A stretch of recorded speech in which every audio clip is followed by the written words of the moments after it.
tim penyidik Komnas juga melakukan investigasi atau menyusuri tempat kejadian perkara di sekitar kilometer 50 tersebut dan mendapatkan sejumlah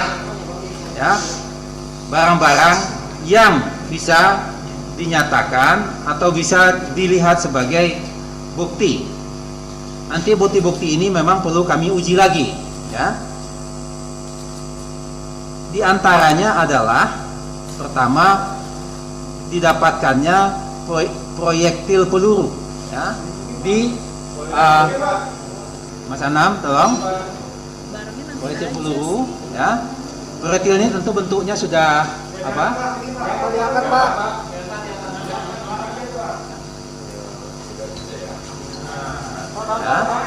Ini proyektilnya bentuk ini.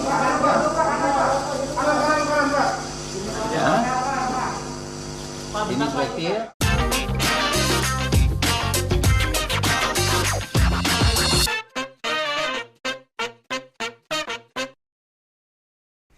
Tadi siang sekitar jam 12, Komisi Nasional Hak Asasi Manusia atau Komnas HAM melakukan konferensi pers terkait penyelidikan mereka tentang matinya 6 laskar FPI di tangan polisi. Saya jujur menunggu kesimpulan dari Komnas HAM, tapi Komnas HAM sama sekali tidak mengambil kesimpulan apapun selain mengumpulkan bukti-bukti proyektil dan rekaman CCTV dari Jasa Marga pada saat kejadian. Hanya dari penjelasan Komnas HAM kita bisa melihat kalau peristiwa penembakan 6 laskar FPI ini penuh dengan narasi hoax dari pihak simpatisan FPI sendiri. Sebagai contoh, ada berita yang disebarkan oleh mereka kalau 6 orang laskar yang mati itu disiksa dulu oleh polisi di suatu tempat. Kalau kejadian ini benar, tentu Komnas HAM akan berteriak mempertanyakan kepada polisi tentang kronologisnya. Tetapi ternyata enggak, karena memang Komnas HAM tidak mendapatkan petunjuk yang mengarah ke penyiksaan. Dan dari bukti proyektil itu jelas kalau memang di saat kejadian terjadi tembak-menembak antara polisi dan laskar FPI. Sehingga seharusnya apa yang dilakukan oleh polisi sudah benar, yaitu mereka melakukan pembelaan diri dengan menembak mati orang yang membawa senjata api. Selama ini FPI selalu mendapat panggung untuk memelintir narasi kalau polisi menembak mati laskar FPI yang tidak bersenjata. Bahkan Munarman dengan pintarnya memanfaatkan Najwa Shihab di acara Mata Najwa untuk menyebarkan opininya dengan memutarkan voice note yang diklaim direkam waktu kejadian.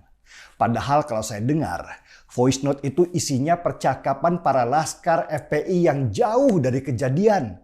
Seperti kita tahu, waktu kejadian para laskar FPI itu ada di dalam 8 buah mobil yang beriringan. Nah, laskar yang ditembak mati itu ada di salah satu mobil saja, sedangkan mobil sisanya kabur semua. Jadi itu percakapan antar mereka, para laskar yang jauh dari tempat kejadian. Yang kedua, lucu aja buat saya. Seorang Najwa Shihab, jurnalis profesional, memutarkan sebuah rekaman yang disebarkan oleh akun anonim bernama Opposite. Sebagai catatan, si akun Opposite inilah yang bulan Juli lalu menyebarkan data pribadi saya ke publik. Hasil kong kali kongnya dengan customer service Telkomsel yang sudah ditangkap oleh polisi.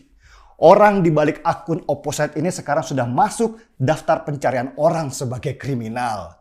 Bagaimana bisa seorang Najwa Shihab kepleset menyebarkan voice note dari seorang kriminal?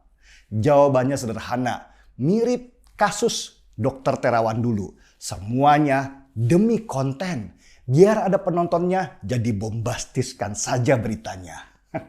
Najwa, sayang sekali, padahal Anda sebenarnya pintar. Masih ditambah media online Tempo yang seolah-olah ada di tempat kejadian dan menulis berita seakan-akan narasi FPI seolah-olah paling benar. Kalau Tempo saya sendiri nggak heran. Media online dengan aplikasi yang cuma dapat 1 bintang saja itu harus bertahan dengan berita mirip koran lampu merah supaya tetap ada pembacanya. Pihak kepolisian sendiri sudah berlaku gentleman dengan menghadiri undangan Komnas HAM untuk klarifikasi. Bahkan yang datang adalah Kapolda Metro Jaya sendiri, Irjen Fadil Imran. Pihak kepolisian juga sudah melakukan rekonstruksi kejadian dan mengundang banyak orang termasuk dari lembaga Kontras dan Komnas HAM. Tapi mereka nggak hadir. Pertanyaannya, apakah tim Mata Najwa juga Tempo diundang melihat rekonstruksi sehingga mereka bisa minimal lah punya gambaran apa yang terjadi di lokasi? Kalau nggak datang, ya jangan bikin asumsi sendiri atau memelintir berita seolah-olah FPI adalah korban kejahatan tanpa melihat bahwa yang dilakukan 6 orang laskar itu mengancam jiwa polisi yang sedang bertugas. Narasi playing victim atau berlaku seolah-olah korban adalah pola standar ormas-ormas seperti FPI ini. Mereka berlaku seolah-olah orang yang tidak berdosa, bahkan menyebarkan berita bahwa FPI tidak pernah membawa senjata tajam dan senjata api. Padahal jejak digital kekerasan FPI ada di mana-mana. FPI lewat Munarman bahkan terus mencoba membawa kasus ini supaya sampai ke internasional.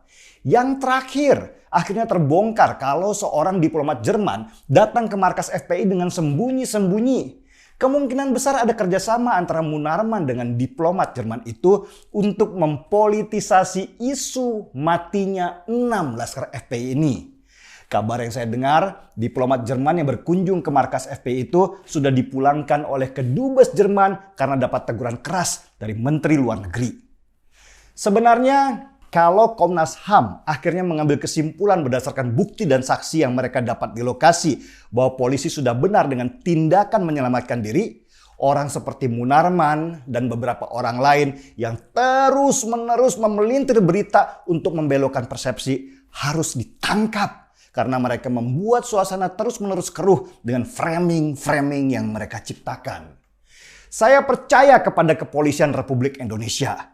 Dan saya tidak percaya 100% apapun yang dikatakan oleh FPI, apalagi oleh seorang Munarman yang bicaranya mau revolusi akhlak, tapi akhlaknya sendiri harus diperbaiki karena dengan enaknya menyiram teh dalam cangkir ketika ada siaran langsung di televisi.